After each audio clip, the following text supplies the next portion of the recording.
Hi, I'm Dr. Ernie Bodai. Could lifestyle medicine be the answer to cancer? Let's see. I hope you enjoy the following presentation.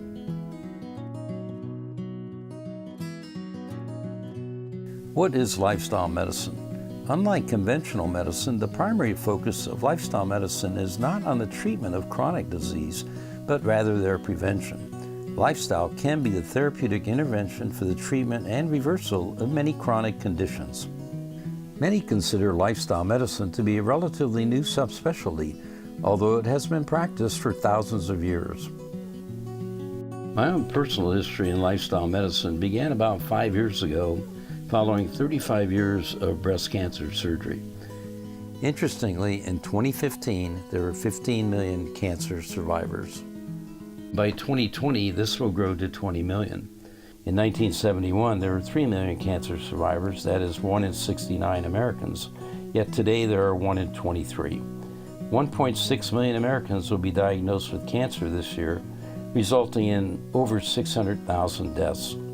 Only 10% of these can be attributed to genetic abnormalities. 90% have their roots in lifestyle and the environment. Many exposures are modifiable. We can decrease our exposure to ultraviolet light.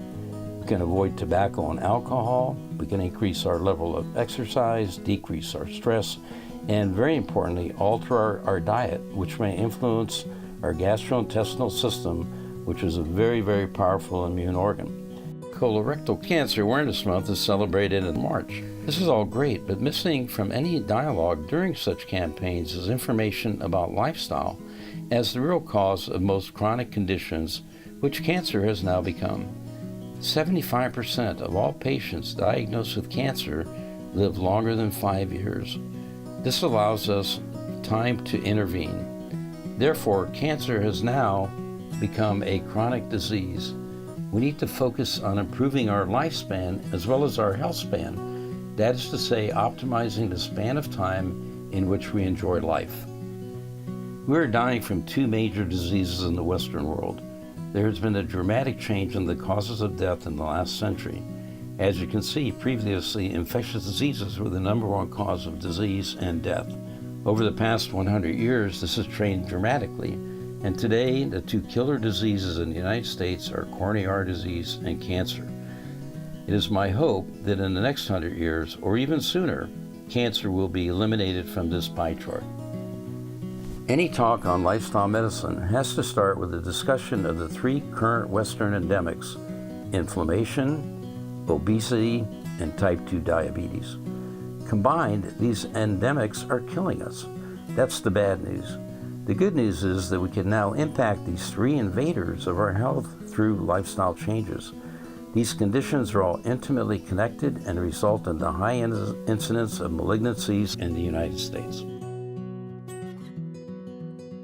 Acute inflammation is a normal reaction of the body to any intrusion or invasion. In fact, it is a necessary reaction for survival. So acute inflammation is good, but if it gets out of control and becomes chronic, we have a very, very big problem. The Western world is living in a state of chronic inflammation. Inflammation has been associated with nearly every disease. In fact, it may be the common denominator of all diseases. An extremely intriguing concept, as one day there may be one drug which could address all diseases. From an evolutionary perspective, our bodies have become the victims of their own success. Such processes may have been important before we had plants to purify water, sewer systems, hand washing, etc. But today we are living longer, and thus inflammatory strategies are more likely to slip beyond our control. Additionally, many attributes of our Western lifestyle, that is a diet high in sugar, saturated fats, and a lifestyle of inactivity, may also make it easier for the body to become inflamed. 140,000 people will be diagnosed with colorectal cancer in 2018, resulting in 50,000 deaths. Worldwide, we'll see 1.7 million cases and over 800,000 deaths. An amazing ecosystem of bacteria exists in our gut, which is probably the most significant metabolic organ impacting our health. The human body has 37 trillion cells, yet there are 100 trillion bacteria, in the body, which comprise about 5 pounds of our body weight. This is called the incredible microbiome. It is the hidden organ deep within our bodies. The bacterial DNA in our bodies outnumber our human DNA by a factor of 500 to 800 times. The gut microbiome truly regulates our immune system. It is estimated the surface area of the GI tract is probably close to the size of a tennis court and is responsible for 70 to 80% of our immune system. The type of gut bacteria is largely dependent on the foods that we eat. For instance, whole grain and beans may decrease stool pH, encouraging the growth of a healthy gut microbiome, and a lower pH may decrease the chance of developing colorectal cancers.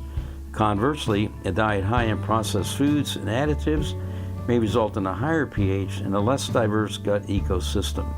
A single layer of cells in our gut protects our inner core from any outer chaos. The primary fuel that keeps this crucial cell layer alive is a short-chain fatty acid called butyrate, which good bacteria produce from the fiber that we eat. Butyrate suppresses the inflammatory reaction and tells the immune system to back off. Low butyrate levels lead to bad bacteria, signaling the immune system to respond with inflammation. There are good and bad bacteria in the human gut. Our diet may directly alter the ratio of good and bad bacteria, impacting the gut microbiome and its ultimate function. While there are well over 1,000 species of bacteria in our gut, there also exist far more interactions between these bacteria. As an example, 2 types of bacteria, Bacteroides fragilis and a strain of E. coli, can pierce the mucus shield that lines the colon and normally blocks invaders from entering our bloodstream. E. coli releases toxins that damage the DNA of the colonic cells, while Bacteroides fragilis produces additional toxins that both damage DNA and inflame cells. Together, they enhance the growth of tumors. We could not survive without a rich array of good bacteria.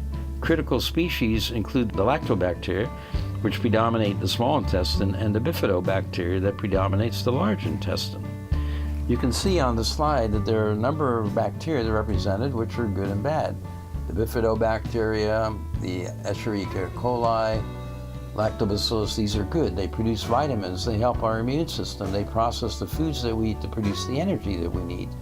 Bad bacteria in turn cause inflammation, infections, and multiple diseases, some of which can be fatal. There was a very interesting study done several years ago, which was epidemiological in nature, and examined the role of aspirin and nonsteroidal anti-inflammatory drugs, and showed that they may have a substantial impact on the incidence and mortality of colorectal cancer. 662,000 patients were studied over a 6-year period, and their consumption of aspirin and development of colorectal cancer was noted. You can see here that there was a tremendous reduction, up to 40%, in the development of colorectal cancer, both in males and females, with the consumption of aspirin on a regular basis. As the consumption of aspirin increased, the incidence of colorectal cancer decreased.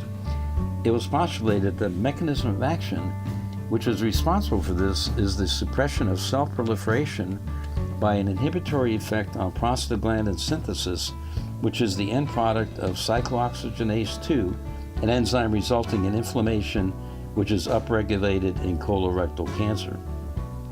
A recent interesting study recommended careful observation of patients with inflammatory bowel disease who had 2 or more hospitalizations for exacerbations of their inflammatory bowel disease per year, especially if they're under the age of 65. 4,900 patients between 1998 and 2008, and 19,000 patients without inflammatory bowel disease were studied. The incidence of breast cancer was the same in the groups, but when analyzed for those who had 2 or more hospitalizations for inflammatory bowel disease flares, there was a demonstrated 8-fold increase in the future chance of developing breast cancer. This represents another important study demonstrating the association of inflammation and its role in the development of malignancy. Colorectal cancer represents the paradigm for the link between inflammation and cancer. Leaky gut syndrome is a major factor in nearly all inflammatory conditions. Many have this condition but are totally unaware of it. Leaky gut is really intestinal permeability. What we see here is a number of stressors such as antibiotics, food allergens, pathogens, bacteria, stress, and toxins, have a major effect on the so-called tight junction of the intestines. The tight junction is the endothelial cell layer that protects the dissemination of toxins into our bloodstream. When these are insulted and invaded by the stressors that we see above, they actually break the tight junctions and allow for these bacteria, pathogens, allergens, etc., to penetrate the tight junction, then have access to the circulatory system, in which case they enter the circulatory system, resulting in their dissemination throughout the body, and the end product again is inflammation, a weakened immune system, malabsorption, etc. Toxins which enter the bloodstream result in inflammation and is truly a scenario of what is called metabolic endotoxemia. Bad stuff begins to circulate in our bodies. Here we see our daily dietary recommendations. On the left are inflammatory foods, meat, dairy, processed foods, soft drinks, alcohol, etc.